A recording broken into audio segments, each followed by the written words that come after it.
Good morning and welcome to the First District Court of Appeals. We have 4 cases on our docket this morning.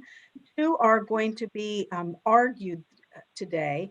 The first case on our docket is Best Financial Solutions versus Tifton Custom Packaging et al. And Mr. Sullivan is here on behalf of appellant. Mr. Brown is here on his own behalf, and Mr. Dowdle is participating by phone on his own behalf. We asked all of the parties to be prepared to address this morning jurisdiction of the trial court to enter the order that's currently being appealed, and particularly to address the Supreme Court case of the electronic classroom case. Mr. Sullivan, you will have 15 minutes to argue this morning. You may reserve any or all of that well, not all of it, but you may reserve any of that time for rebuttal. How many minutes would you like to reserve this morning? 3, Your Honor. All right. And if you will address that jurisdictional question that we raised in your arguments as well, whenever you're ready, you may proceed.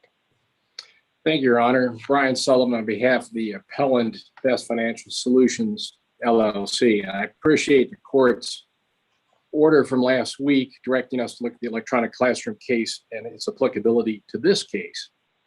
And I am convinced that the electronic classroom case is dispositive of the appeal before the court.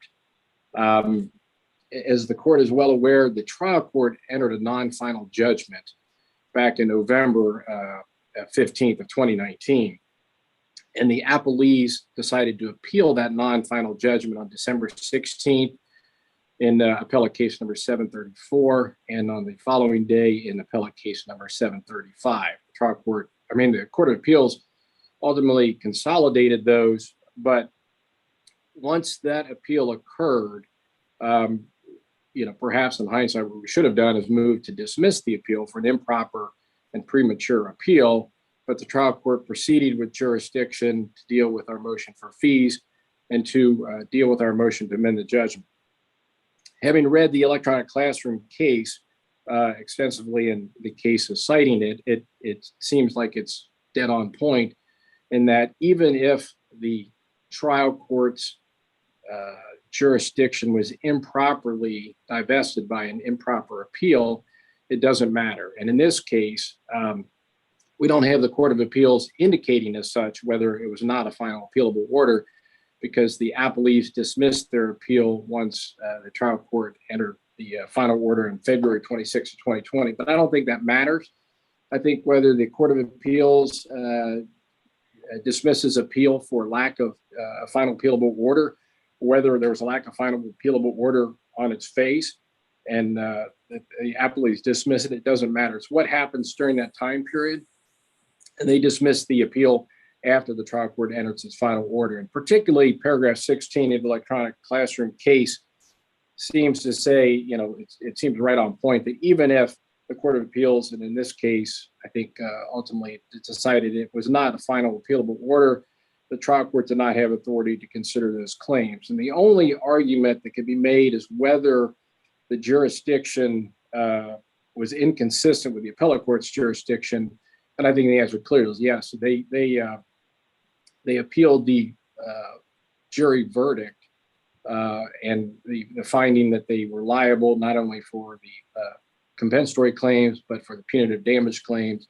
And so our request for fees only became right after the jury verdict. So I won't take any more time because I think the court's pointing out that case to us last week is dispositive. I think the end result is that the case be remanded to the trial court as if the last thing of the trial court was November 15, 2019, the non-final judgment, and let the trial court then rehear the issue on fees or any other motion that is filed in the trial court so that it becomes a final appealable order at some point, and then this court may handle it if there is an appeal at that point in time. So thank you, Your Honors, for pointing that out to us. And again, I do believe it's right on point and dispositive of this matter. Right. Thank you, Mr. Sullivan, and you will have several minutes left for rebuttal if you choose to use them.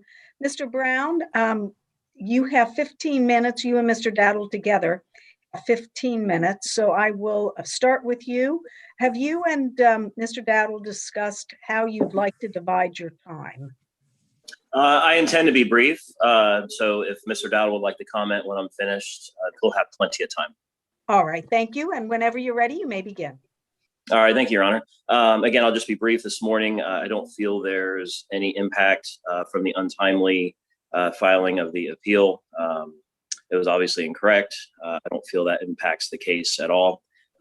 Commenting on the rest of it, the presiding judge saw the evidence, heard all the arguments, saw the testimony, and he did not feel that plaintiff made their case, and we obviously agree with that. So that's all I have, Your Honor. I appreciate my time this morning. All right, thank you, Mr. Brown. Mr. Dowdle, would you like to be heard? No, ma'am, I have nothing to add at this time. That everything that Mr. Brown said sounds right on point. All right, thank you. Mr. Sullivan, Thank you do have several minutes if you'd like to use any for rebuttal. Just one point, Your Honor. Subject matter jurisdiction is never waived. And so if the trial court was divested of subject matter jurisdiction, and as Mr. Brown pointed out, that if we didn't raise it, it doesn't matter. That's a non-waivable defense. The issue is whether the court had jurisdiction, and it did not when the appeal was filed by Mr. Brown and Mr. Dowdle. So that's the only thing I have to respond to what Mr. Brown just said, Your Honor. Thank you. All right, thank you. Counsel, Mr. Brown, Mr. Dowdle, thank you very much for your arguments this morning. We also very much appreciate your addressing the issue that we raised, and particularly on such short notice. We will take this case under submission and we will give you a timely written opinion. Again, thank you all very